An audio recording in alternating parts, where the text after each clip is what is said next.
Hey, everybody. Welcome to the Ethicsverse. The coolest place to be every Thursday at noon Eastern. I'm coming at you live and direct from DC.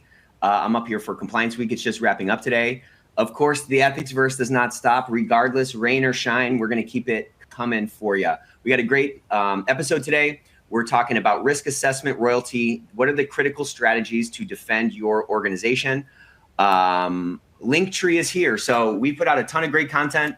We got a ton of great feedback from folks at Compliance Week. They love all the free content we put out, whether it's our videos on our LinkedIn page, whether it's all of our other resources or our YouTube page. So if you do not follow Ethico, you do not follow me, I encourage you to do that. Hit that Linktree and go ahead and follow us everywhere. We, of course, world famous Ethico book giveaway, Ethicsverse, every week. We've given out, I think, thousands of books over the last couple of years. We are giving out 5 today from the Ethico library. So we're still featuring Amy's book from last week. We got a ton of great feedback from those who have gotten it. People are already kind of diving into that. But there are a ton of books in the Ethico library. And if you get chosen, by putting your name in the chat, by putting comments in the chat, by sharing your tactics and techniques, risk assessments in particular, there's 1,000 ways to skin that cat. So we'd love a bunch of participation. We love a bunch of emojis. I, again, have not eaten. I got to hunt hungry, so I never really eat before the Ethicsverse. So feed me some emojis. Let's welcome our guest here. Before we get into that, I want to talk about the ecosystem. This is our next-gen ethics and compliance optimization tool that can really allow you to cut out a bunch of work and spend more of your time putting your unique skill set to work versus working for a tool. Your tool should work for you. Sales has a CRM system that connects with everything. They have a whole stack of tools. Why does literally the most underutilized asset, the most underutilized strategic lever in the organization, the ethics and compliance team, why is everybody using old software that looks like it's from the Lotus Notes era? So if you're interested in seeing that, check us out. We still have our year free, which people can't stop talking about. They think we're crazy with this year free thing, but this is to really help de-risk the transition. If you're interested, reach out to us. Back to the books, though. We have a whole bunch of books in the library, so if you get selected, you can pick any of these books. Christy Grant Hart's book is phenomenal. Mary Shirley's book seems to be on every compliance officer's shelf, every compliance practitioner's shelf. So if you don't have that, check it out. Oh, I got to tell you guys this great idea. You're going to love this, Matt. So I met this guy at Compliance Week, and he's bought dozens and dozens of Tom's book. These being a compliance officer is awesome.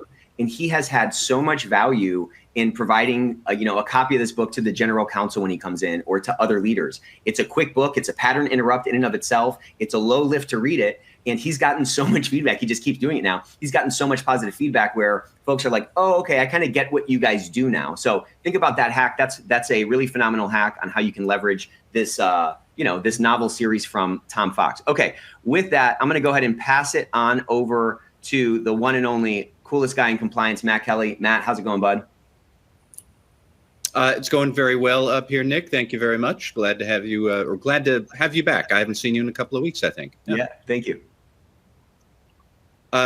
So I will take it over from here, and thank you everybody who is joining us. We're happy to have all the listeners. We are here, as Nick said, to talk about risk assessments, how you do them, how you build a whole process for risk assessments when you have like a dozen that you or a company has to do at the same time. But how would you do one? How would you manage the process of running many of them? What are the important points that compliance professionals should think about as your company is doing them? That's what we're looking to talk about here today. We have 2 other great guests with us. Let me see who is up first. Is Becky Bertlis-Krebs, who is these days a senior advisor at Rethink Compliance, and earlier in her career. Becky, I know you ran the compliance function, I think, at Ford. Is that right? We're thrilled to have you here. Yep. I was part of building their global compliance program and running all the various functions. Are you out there, Becky, or are you frozen? Oh. Yeah, I can hear her. Keep going, Becky. Okay, you can hear me? Sorry if I'm frozen. But anyway, I love compliance. Once I started doing that, I never went back to being a real attorney. So.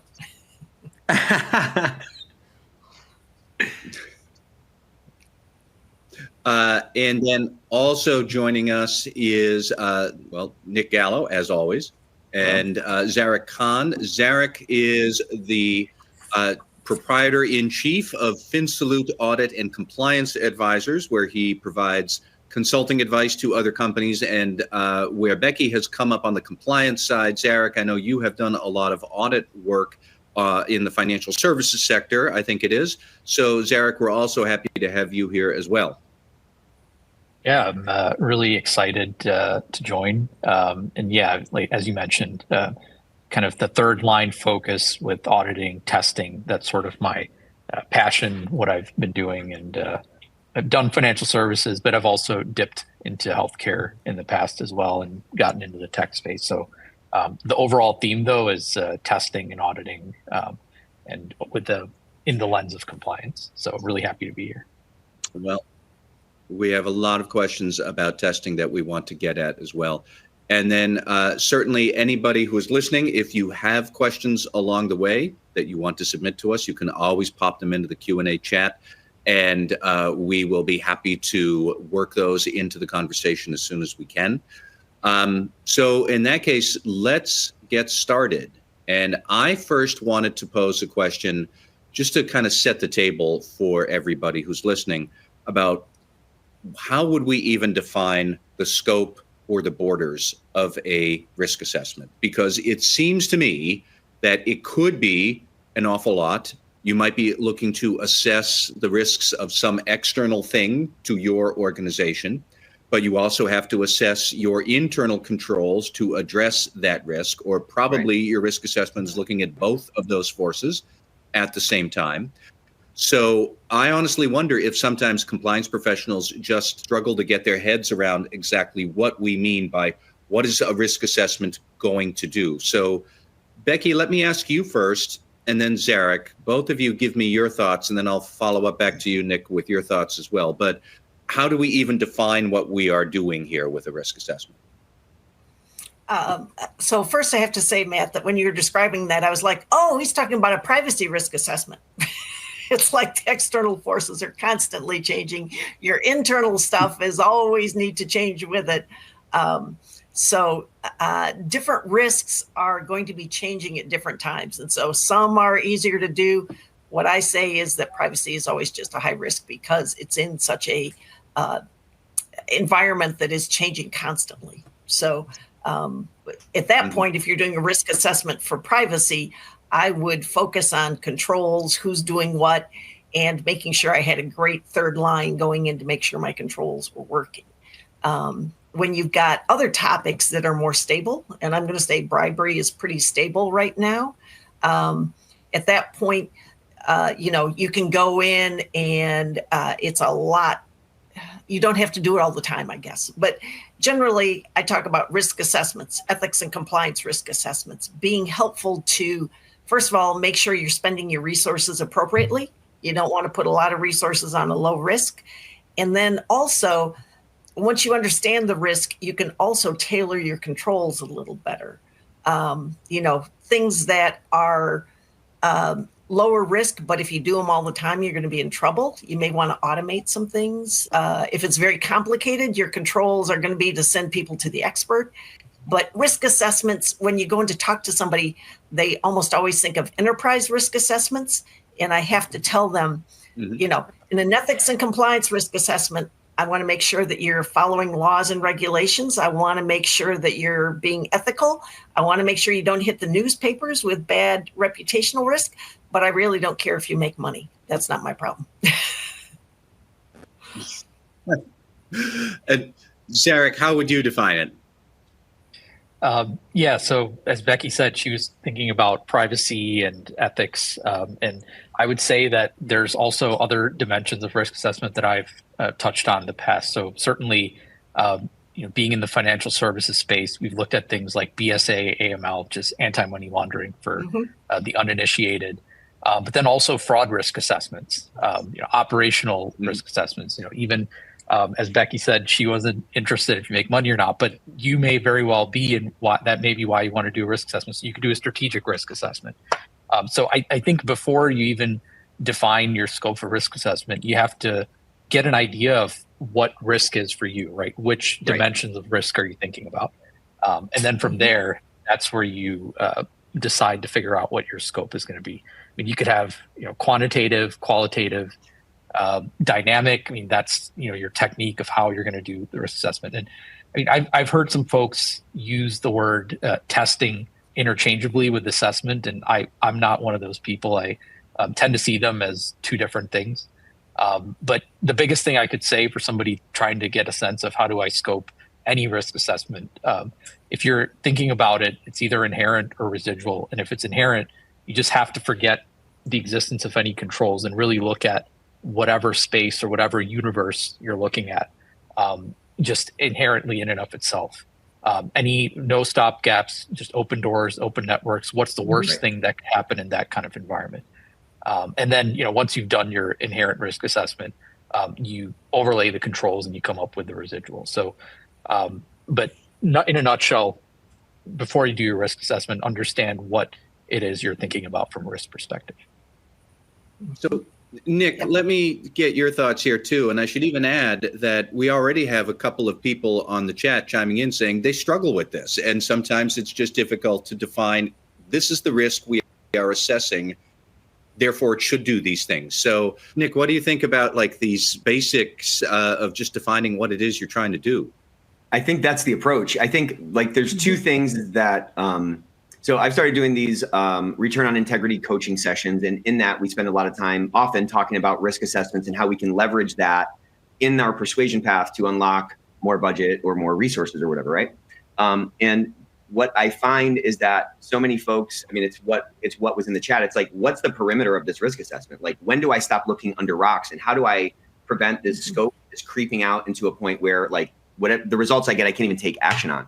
And so I think two things are helpful. One is, go to Wikipedia and read about the Pareto approach and like believe that and utilize that. That's the 80-20 rule. So like, remember that your risk assessment process is exactly that. It's a process. You're not just going to do one and then cool, I've assessed my risks and I'm good to go. This is going to be an ongoing thing. And there's likely going to be more risks than you're going to be able to address. So then it becomes a question of how do I, with my scarce resource of time, allocate that time and focus to the right things that are going to make the biggest, risk mitigation impact. And again, that Pareto, that Pareto approach, that 80-20 rule, how can I focus on the smallest things that are going to have the biggest impact, is a pretty freeing mentality when joined with this fact that it is an ongoing process, right?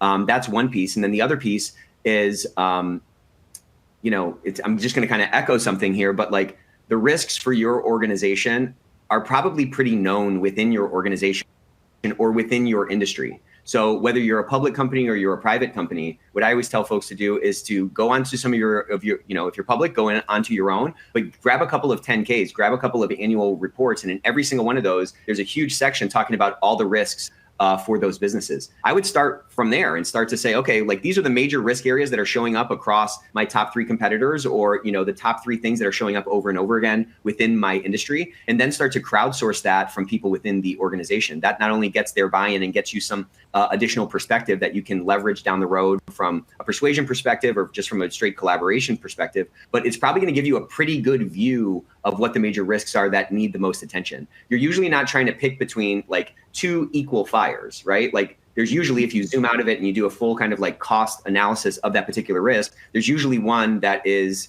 bigger impact or higher intensity or higher velocity or whatever that you want to direct that to. And I think where people go wrong with the risk assessment thing is not thinking about Pareto, thinking, okay, I have to look underneath every single rock, and thinking that they have to do it all themselves. There's a lot of groupthink that can happen in a room of one, and there's a lot of rabbit trails that you can get lost down.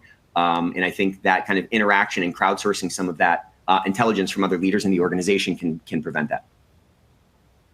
So that leads into the next big question I wanted to ask at sort of the preliminary level, which is the other popular phrase is you take a risk-based approach, and maybe unpack a little bit more what that means, because that's exactly what Nick was talking about here. You do not take this methodical turn over every single stone approach, because some of the stones are going to be bigger and more of a trip hazard than others.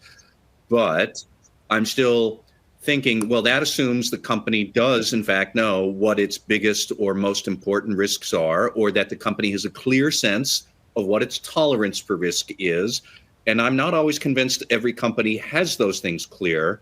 So maybe let me go back. I'll ask Becky and then Zarek again in the same order. Talk to me a little bit more about how you get a sense of that, of what needs to exist in the company, so you'll know what you're supposed to focus on for the risk-based approach. Becky, what would you say? The first thing I'm going to say, just to mention to everybody, your risk assessment process and what you're looking at is going to vary a lot by your industry, a lot by the size of your company.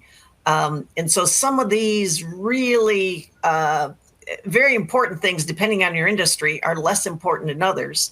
And so I'd like to make sure that we don't paint too broad of a brush when you talk about risk assessments. So I'm going to say for new companies, it is probably wise to take a step back to make sure that you are looking at everything. And then one of the things that you should do is have some way to monitor changes in your company to see whether new risks are popping up. So every time there's a merger, acquisition, every time you are going to a new market, every time that I'm even going to say you shift operations, if suddenly you see that what used to be fairly insignificant, to your revenue suddenly has become bigger, and at that point, those risks are changing.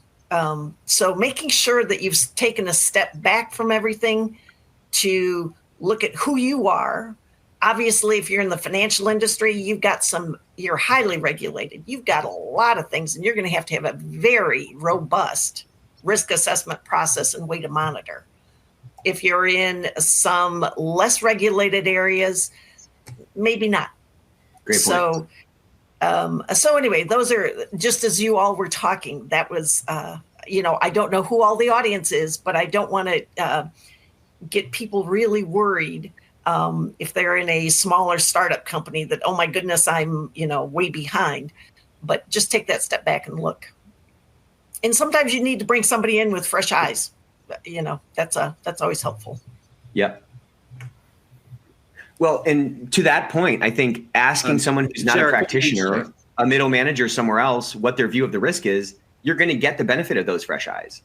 But getting that kind of beginner's lens, whether it's from an external, resource that you bring in, or from, you sort of synthetically creating that within the bounds of your own organization, it's about finding the truth, right? It's about finding what's the actual risk? What actually exists out there?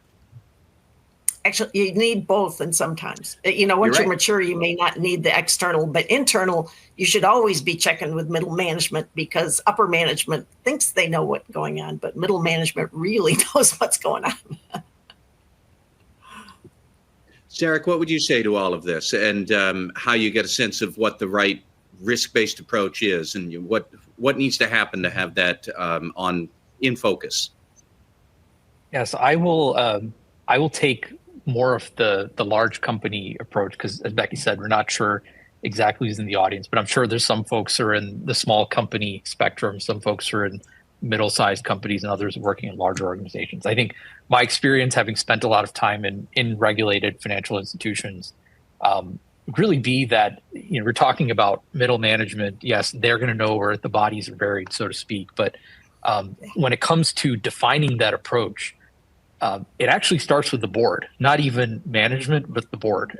From a auditor's perspective, we are asked to, assess, and we report to the board itself. We don't report to, upper management. So I'm coming at it from that perspective. So the expectation typically in regulated institutions is that the board has to define the risk tolerance and appetite, and that essentially trickles down from there, where the rest of management has to follow. So it's really, if the board of directors, audit committee, et cetera, is not on top of defining what that tolerance is, what that appetite is. It's not for, the fraud department to figure out the fraud tolerance. It's not for operations to figure out how many complaints are okay. That is to some degree their responsibility, but the high level from which that trickles down, the sort of click in, so to speak, before the click in happens, it needs to be defined at the board level. So then from there, obviously, if those indicators, those maybe micro indicators, are flashing red, those are going to roll up to those board level metrics, those board level risk appetite indicators. And from there, you can get a sense of, hey, how big of a deal is this? Maybe just that one indicator flashing isn't a huge deal, but maybe it is because the weighting of it is way more than perhaps some other indicators. So that's how I would think about it from risk-based approach, that the weighting actually is not just in this defining the risk appetite perspective, but certainly when you go down to doing the detailed risk assessments themselves, the prioritization, weighting, ranking, what may have you, that really does come into play as well. I guess that's where my confusion is about exactly how many different roles the compliance officer has to play. Because on one hand, I absolutely see Becky's point that there should be, let's say there's an in-house risk committee of executives. They meet every quarter to talk about what are we actually doing almost at the tactical level. And the compliance officer should certainly be there to keep an eye on things and chime in with compliance observations. But there's that other strategic part where, to Zarek, to your point, you should be talking with the board to make sure that they have, frankly, done the work of saying, we want to be a very risk-taking culture, or we don't. We're very highly regulated. We are risk averse. But these are the things that we want to know. And it's almost like you are playing to different audiences. And I sometimes wonder, how does information from one help you with a presentation or a conversation with the other? I don't know, Becky, what do you think? Am I barking up a correct tree here to kind of keep it all straight? From my standpoint, the compliance department and the audit department should be really good friends and share a lot of information with each other.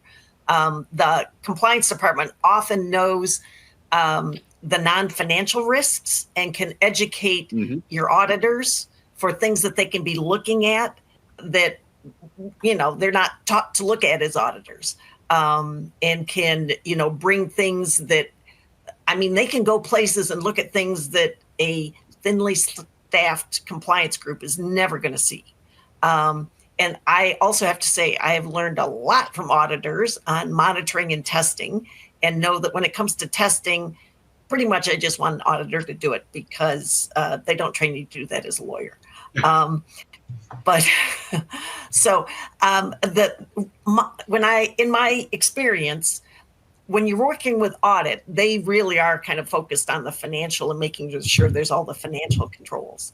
And again, compliance comes at it from a different lens, is what I like to say. But the company needs both lenses to be successful. It's going to be a real problem if you're making really good money and all the systems are working well and your name gets splashed across the headlines and you are in trouble there, or somebody goes to jail or things like that. So the two working together is very important. And if you don't, again, small companies don't have an internal audit team, but you always have a finance team, and they're serving in many of those roles too. So if you don't have an audit team, make good friends with your finance team. So here are a couple of comments from some of the audience attendees. One person saying, training and reporting of the board to an upper management becomes very important for them to appreciate and contribute in this process. Right. And then another one also saying the board is an integral part of the organization to identify the strengths and weaknesses and to determine the strategic objectives. So I think it's an excellent point to remember that the board has to be involved in declaring what the company's risk culture is. And then from there, you can reverse engineer, I think, a lot of, therefore, these are going to be the biggest risks. Therefore, I have to assess it this way or that way. Nick, what do you think about all of this? And I'm still stuck on whether or not all boards actually understand what their role should be in this. Well, they don't, I think. And even if the board, conveys their risk appetite, what does that mean? It's a 6, the risk appetite's an 8. You don't even, I don't know what that number means, It's that's such a situational number. There's an algorithm running in the mind and in the stomach of every single person when they're talking about risk in terms of what they can tolerate and so forth. So it's really hard to come down to a number and say, okay, cool, this is our line in the sand, this is out of bounds, and this is inbounds. I think, because it's so situational, so many different factors. And so again, I think there's two games that we're always playing. It's we need to get the right answer, and we also need to persuade everybody else. Because if we have to, we have to get everybody on the same page to get that buy-in and to get that support in order to drive our program forward or whatever. So I think balancing both of those things is super critical. And I think we tend to leave one of those on the table, the persuasion thing, because we kind of tend to come from a posture of should. Well, we should do this and we should eliminate this risk and so forth. But coming from should is, a function of your own risk appetite, which might not be in line with your CEO's, for example. And your CEO might have a purview that you don't have, or obviously perhaps a risk appetite you don't have. And so my point is, it's arguably both more efficient, more effective, and 10 times more persuasive to get feedback from folks, from the board about, hey, what do you think the biggest risks are? I'm putting my risk assessment together. Hey, CEO, what are your biggest risks? If you can put them into 3 buckets of like biggest risks, like, yeah, risk, but not that big of a deal because the likelihood's so small, and other risks that you think people are wrong about. Like, that gives you a ton of information, even if you just get a couple of data points or a couple of areas from that person, to not only see like, okay, what are the rocks I need to look under, but also what do you think is important and what's not important. As we've brought on, and built our own compliance program, I've had a lot of these discussions with our own compliance team about saying like, well, we need to change this and blah, blah, blah. And there are some things that we absolutely have to change in my view. And there are some things that it's like, okay, that's not that big of a risk. It's not worth the effort. The juice isn't worth the squeeze. And as we kind of calibrate across, with each other, the compliance folks are able to move a lot faster because they've had that interaction. When they come to me and they say, here's our risk, I just kind of argue with everything. I just, I want to push on it to see if it's real. And so that when the process has gone that way, it's taken a lot longer. When I'm brought in earlier, I feel like I'm part of it. I feel like when the answer comes out, I'm like, cool, well, I've been a part of this and let's go ahead and run forward on it. So I think that's where most of the value comes from in interacting with the board and getting that kind of calibration for risk appetite. Here's another excellent comment from Mary Jo, who is a listener, articulating the link between potential risks and the strategic business objectives. That can help to get the business to understand the importance of the assessment. I still tend to be cynical about, are these conversations happening? Is the board or the general counsel or CEO letting the compliance officer do this and have these conversations? But I wholly agree. That is what needs to happen. I wanted to shift gears a little bit to talk about what are the actual methods that you would use to conduct a good risk assessment. And I don't know if that is questionnaires or focus groups, or is it some sort of more data analytics driven sort of analysis? Zarek, let me go back to you this time first. What would you recommend or discuss as like, what are the major ways to actually get the assessment done in a productive manner?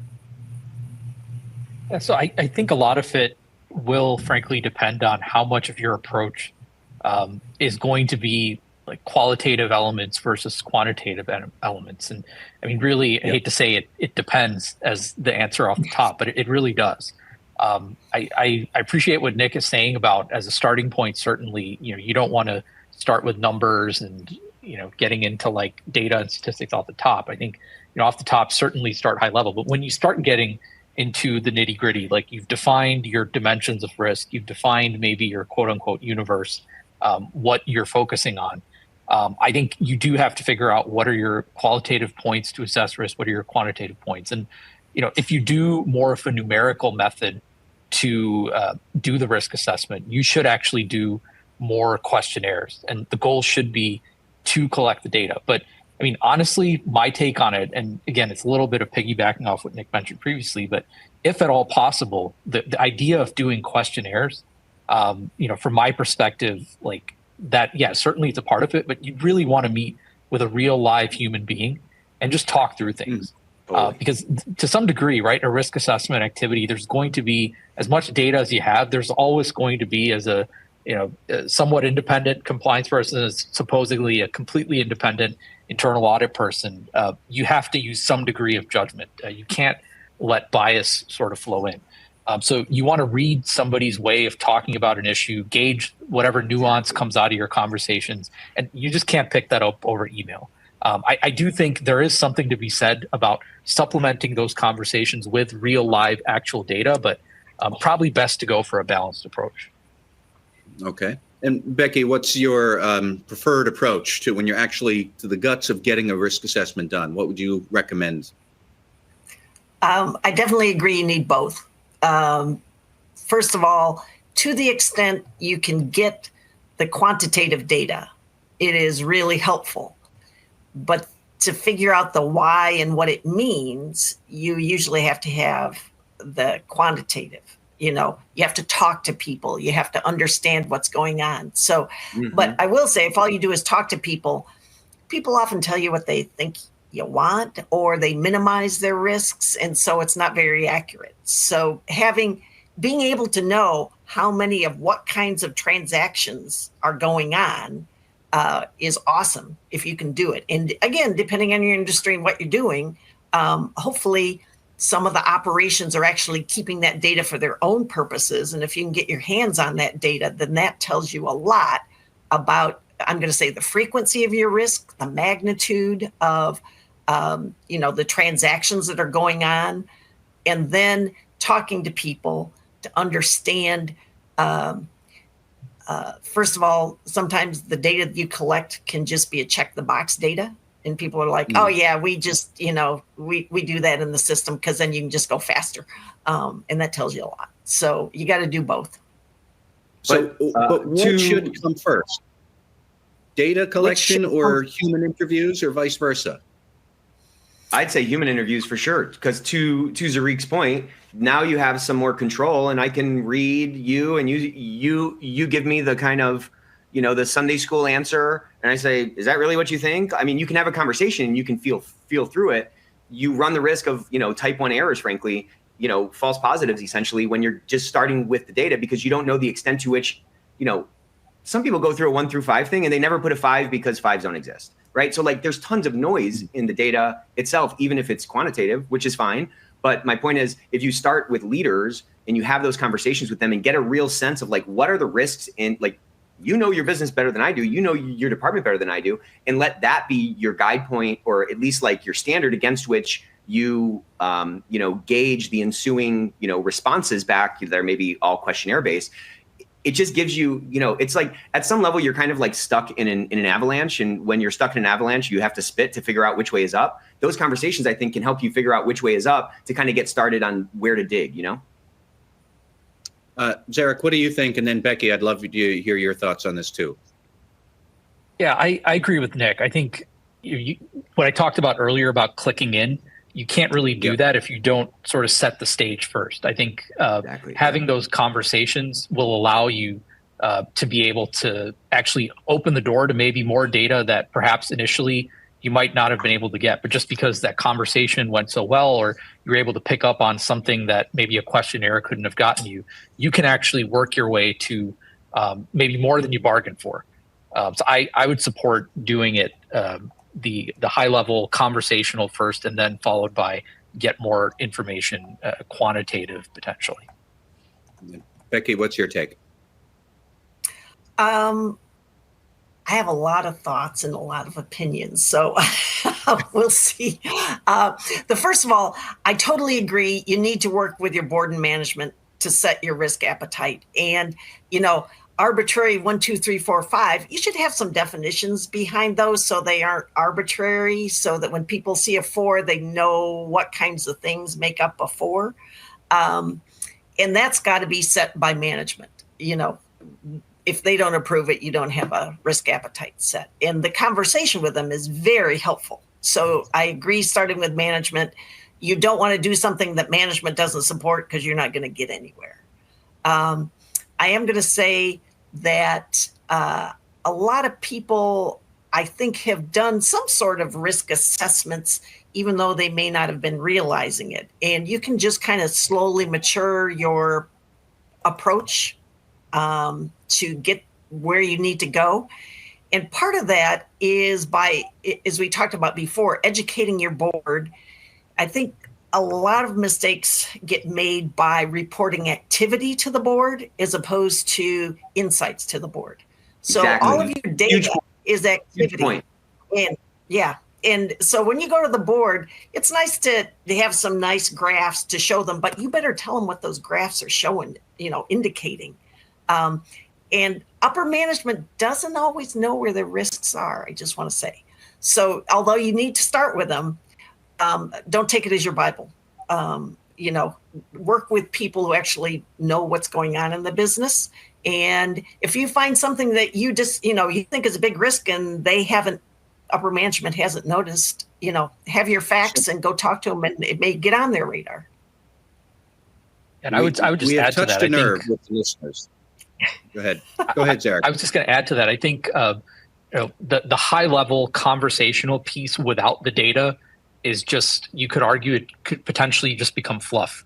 And the data without that nuance that the conversational piece is going to provide is just going to be data. I think it's compliance's job. It's potentially the third line's job to meld those two things together and then make sense of all of it. I think that's what the board depends on our teams for. It's what management depends on us for. And frankly, it's what any external interested party, whether it's a customer, a regulator, et cetera, depends on us to do, which is take those two types of sets of data and then analyze, and that's the assessment. Agree with what Becky was saying. So we have a bunch of listener comments about surveys here. Somebody stressing the importance of questionnaires get a short yes or no answer to move on, but interviews allow for more immediate follow-up and clarification, can be more probing. Start with the survey, keep it anonymous, bring the data back to focus or departments, see if the data can then be filled out a bit more, and then pull in the experts of the area to help you analyze the data. And somebody else just asking a question, and I'll put this to all of you. Do you find employees answer questionnaires more with what they think you want to hear rather than what they believe is the truth and accurate? I don't know if anybody wants to grab that rather pointed but valid question. What do you? Go right ahead. I'll jump on that real fast. It depends on the company's culture. I have worked in companies where people are, can I just tell you a quick story to give you the point? Sure. One time I was at a facility getting a tour, started asking questions, and I asked a question, and the person who was giving me the tour was, do you want the real answer? Or do you want the answer that you want to hear? And so that right there told me I had a problem. So you have to know your company. And if you haven't figured out the culture of your company before you do your risk assessment, figuring out your culture is part of the risk assessment, because that'll tell you how much your interviews you can believe, your questionnaires you can believe, because a lot of companies don't even have the reputation of, they're sending out an anonymous survey, but it's really not anonymous. Give them the safe answer.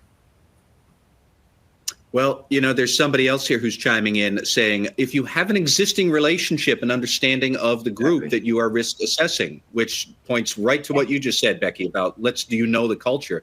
If you know it, then maybe you could collect the data first. But inversely, if you are new to the group or the area you're risk assessing, you might start with the humans and then see if the data supports what they're saying or not. I think that's an excellent observation as well. I did want to talk a little bit more about some of the mechanics of it and shift to more on the testing. Let's say you have done all of the interviews in the human side of this, but you still want to see if your controls are actually working to address whatever the risk is that people have painted for you. So that means you have to test something.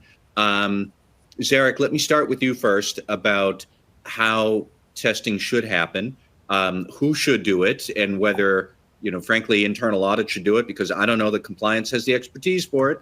But what is that phase of a risk assessment going to look like? How's it going to happen? Yeah, so I would say it's very it varies by industry. It varies by just company's culture. But I've done risk assessments where there is actually no testing component to it, and this comes back to my introductory comments where I said I've gone back and forth hearing folks interchange the words assessment and testing. Coming back to your earlier point, though, about who does it, I think that in the financial services space, there's a model where You have second line with their own testing team, which is really focused on hey, these are the regulations and we need to test against the attributes of each of those regulations. In fact, regulators expect that and they call it out in their consent orders when that doesn't exist.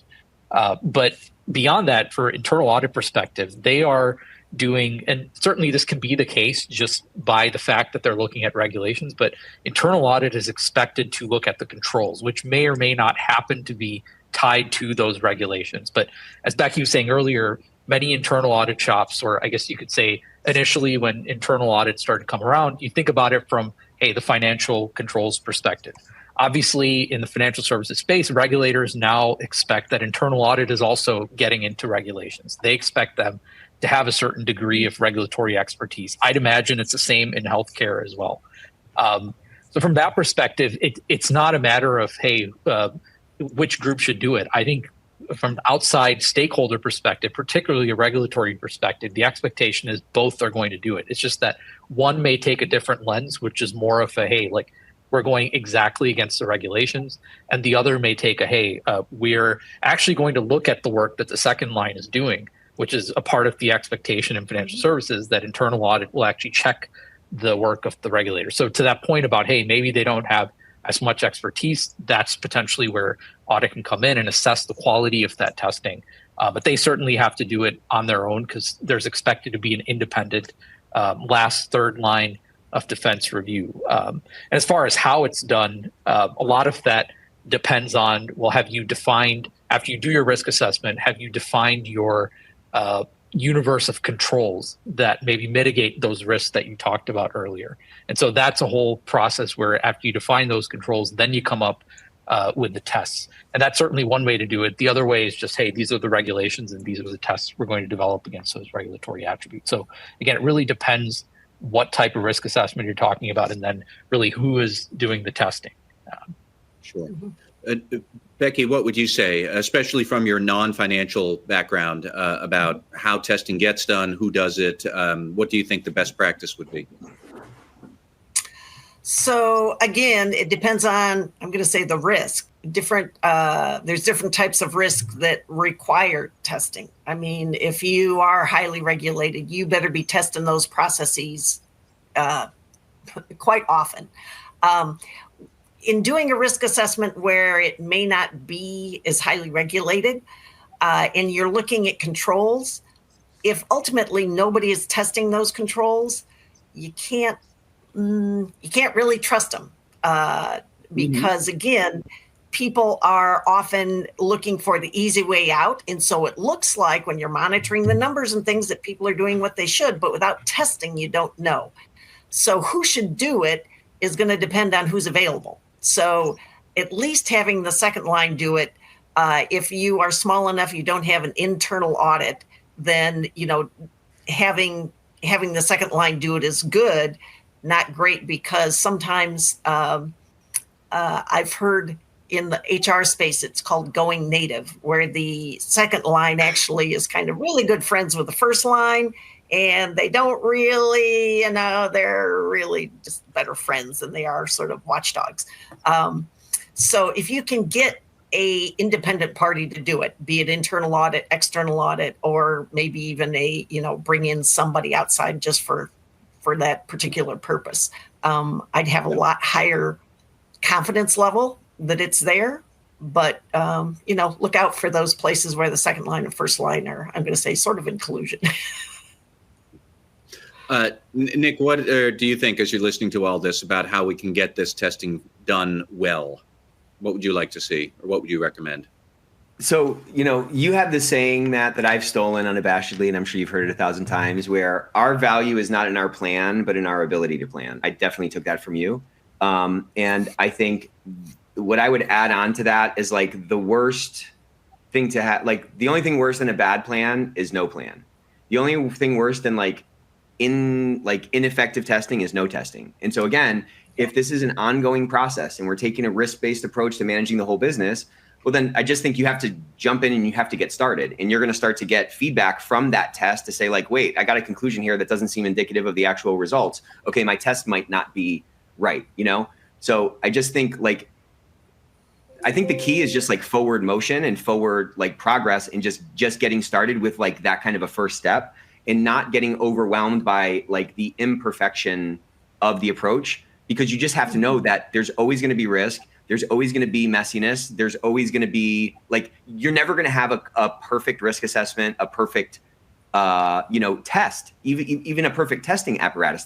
There's always noise around those edges. And so that can either be like a paralyzing thing because you have to get it all dialed in, or it can be a really freeing thing to say, okay, cool, I just have to kind of get started. And like, if I didn't have anyone to test, what's the one thing I could look at? Like, if you talk to a consultant, like a business consultant, they can usually come in and on the back of a napkin kind of get down to what the answer is for whatever the problem is, right? Because they're just kind of applying a framework, and it's kind of going to be this shape. I think if we can have that kind of scientific, hypothesis-based approach to this thing, well, we can use our brain and our experience and say, okay, well, given what I know about this business, I would expect to see some risks over here. And you can do some high level tests to see if like, okay, yep, I'm right. I need to dig deeper. So I'm just saying, creating opportunities for like a feedback loop from the process itself can help guide what those next steps are, if we are willing to be kind of fluid and take that Pareto approach.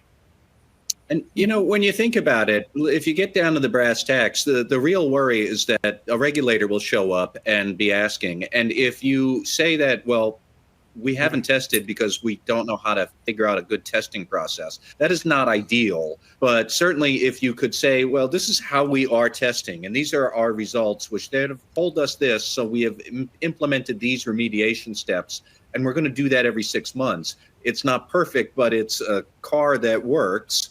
Right. I think the Justice Department would be more favorable to that 100%. Than we are sitting here building the perfect Ferrari, which 100%. Will take us 17 years. That's like the takeaway. I mean, that is so great. I wanted to, go ahead, Becky. I totally agree with the just get started. Don't try for perfection, because when it comes to risk assessments, all you're looking for is a general, is this real risky, kind of risky, not risky?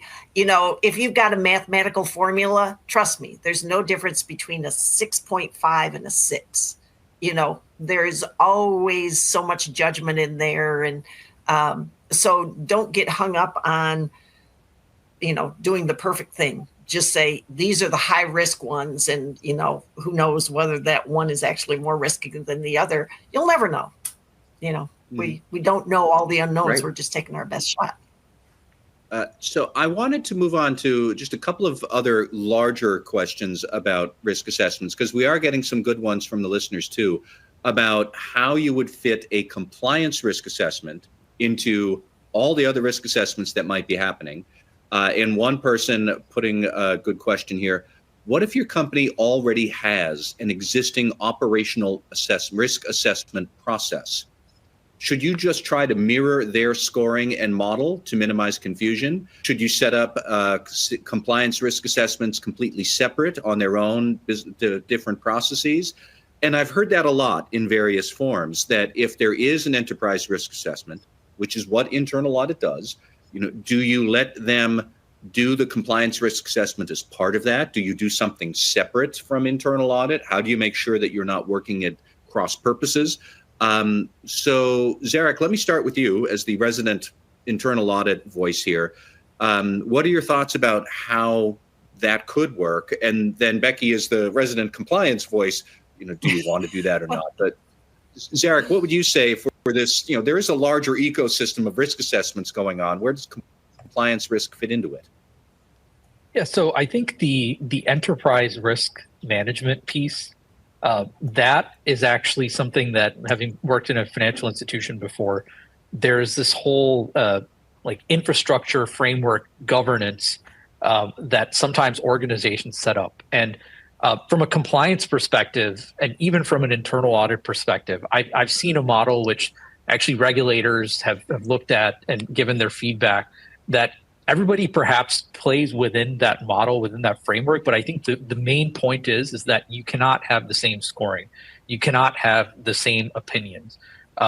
First line, who may be doing the operational assessment that may have already existed, they're going to be coming up with their own assessment. Second line can and should be giving their own assessment of the regulations. I mean, it kind of goes back to what Becky is saying, is that the framework is sort of the framework, right? It's something that you start with. Every organization is maybe going to have a different framework. And so to that point, maybe everybody in the 3 different lines of defense can play in that same framework. However, what makes it unique and what I think is important is that every group has to give their own take on it and potentially add more to that layer if they can. Perhaps the mechanisms that they use to play in that framework might be different. But then, yeah, from an internal audit perspective, I can tell you an example where everybody sort of played in that same risk assessment framework, but then the scoring was kind of hilarious over certain topics where you had the first line say, hey, what do you think of your control environment over fraud? And first line's view was, hey, we have a great control environment over fraud. And then second line was saying, yeah, it's not that great. And internal audit's assessment on its own was, this is terrible. And, data was the same, but everybody came to a different conclusion, which, I mean, it is kind of funny, but it underscores the importance that, as Becky said in her example, you could have somebody in the second line who's maybe good buddies with somebody in the first line. The first line might be super just in the weeds of their business and might be looking at it from a whole different dimension. So again, in smaller organizations, I think there's going to be maybe fewer folks who are going to be playing this. But when you get to a larger organization, you have to ask these kind of questions. And some organizations, particularly when you go back to that conversation about risk appetite, they may very well decide. And a compliance department, for example, that gets a view of the first line says, you know what? Their enterprise risk management framework, it's garbage. We don't want to rely on it. We have to do our own thing. I think at that point, that would be the right thing to do. Because from some perspective, they're responsible for evaluating the work of that first line team. And the same thing goes for internal audit. This is the whole reliance model that sometimes gets controversial in the audit space. And regulators go back and forth on what reliance means, how much you can have when you're talking about third line or second line. But certainly the view, the assessment itself has to be different. You can't have the same score. And Becky, what's your thoughts? And then Nick, I'd love to hear your thoughts after that too. Again, I think you need to all play together in a sandbox, but you're all playing in different parts of it, but they all overlap and the sand flows between one another. And so anytime you can be more efficient by working with one of the other groups who are doing their risk assessment, you should always do that. You don't want to, I'm going to say, go back to the board. You don't want the board hearing one thing from one group and a totally different thing from you. So you really should, before you get it up to the board level, work out those differences.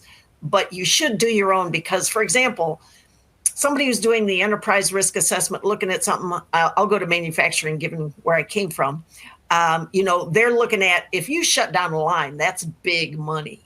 And so they're making sure that their equipment is well maintained. They're making sure that they've got the electricity, fallback system. They got generators. They are making sure that line runs. And then if they're really good, they'll also be watching for strikes because that can shut down your line. However, they usually forget that you can have regulators that can shut down that line.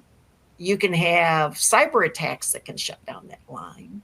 And so their focus is going to be one way, and each group is going to be able to come in and give you a more robust risk assessment by thinking of other risks that, just your first line may not be thinking of because that's not their day-to-day business.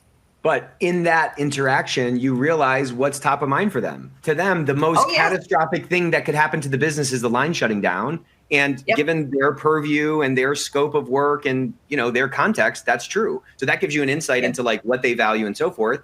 And back to the point that was made earlier, if we just have data without that nuance, then it becomes like you can't sort of tell the story to the board.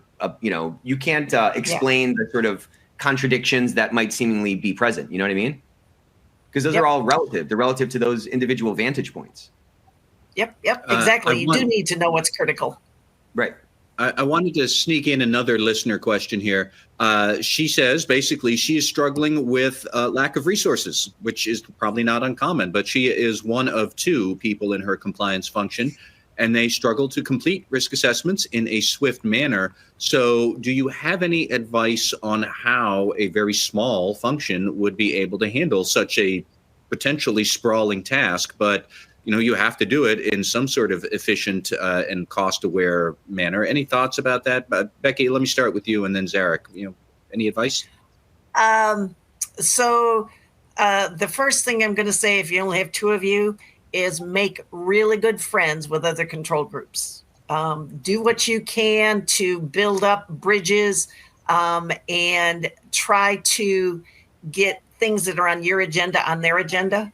And, you have to give them things back. So you have to think about how you can help them. But really, if you only have 2 people and you're trying to run the entire compliance program, trying to find time to do a really robust risk assessment is going to be tough. So again, starting with the principles of, the Pareto, what's the most important thing? What things do we want to make sure we're doing well from a compliance standpoint? Start with those. And again, see what you can get that somebody has already collected. Right. Maybe you can even get HR to tell you some things. Maybe you can get, all of the other groups, see what they can already tell you that you can kind of use to put together a documented reason for your risk assessment. So you've got something to show the regulators, because if you don't document it, it didn't happen. So I'm going to lose the whole audience here. I'm about to lose the whole audience here, but I just find so many people have this false sense of security that comes from this really robust risk assessment. And it's like, there's so much stuff coming out from that. You can't even do all those things. To your point, just getting started and leveraging what's in place and weighing that against your own experience and perspective and so forth can usually, again, from a Pareto standpoint, get you kind of 80% of the way there for that next step. And it's just an ongoing process of shaving down the risk of our business, Yep. Continuous improvement is what the DOJ wants to see. That's right. Zarek, do you have any advice for our army of 2 out there? Yeah, I think a lot of it depends on the maturity of the overall organization. Why do you have an army of 2? If the reason you have an army of 2 is because you're a young organization, you're a startup, maybe you're a small bank, then I think to Becky's point, you got to start somewhere, right? So rely on other artifacts that are out there, give it a start, create an infrastructure. I've been on both sides of the equation. I've done the large organization thing, the small organization thing. And when you start, you start. But on the other hand, if you're a team of 2 and you're in a really large organization, and then the real question that should be asked is, why do you have a team of 2? I think at that point, the right approach, in my perspective, would be to actually invest in getting you a larger team, getting you more capabilities. Because from my perspective, that would then be something that would need to be investigated, just based on the size, based on the industry you're in, how regulated it is, regulator expectations, et cetera.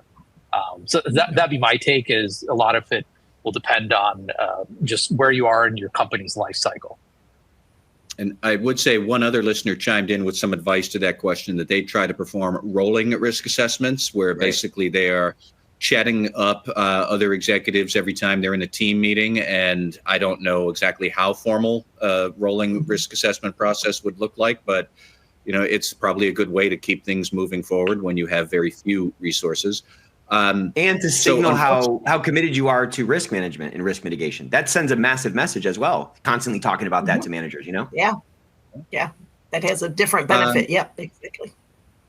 We are unfortunately at the end of the hour here, so we're going to have to wrap up. But for all of the listeners, thank you very much. We had a ton of questions we couldn't get to. I'm sorry about that. Yeah. And, Becky Bertles-Krebs and Zarek Khan, you guys both gave us plenty of information to think about. So, Nick, I don't know if you have any other closing comments. Yeah, but, I just wanted to thank you guys all for coming. Thanks for this amazing chat and these amazing emojis. I wish we could have gone another hour. This went so quick. So phenomenal insights, Matt. I love every episode you do. You just keep it moving and get so much great value out. Hope everyone can come next week. We have Lisa Beth Lentini Walker, and we're talking about how to really leverage our investigations in a strategic way to uncover more risk and sort of reinforce that lived employee experience. So you're not going to want to miss that. Hope Hope to see you all soon. HCCA is coming up. Hope to see you guys there.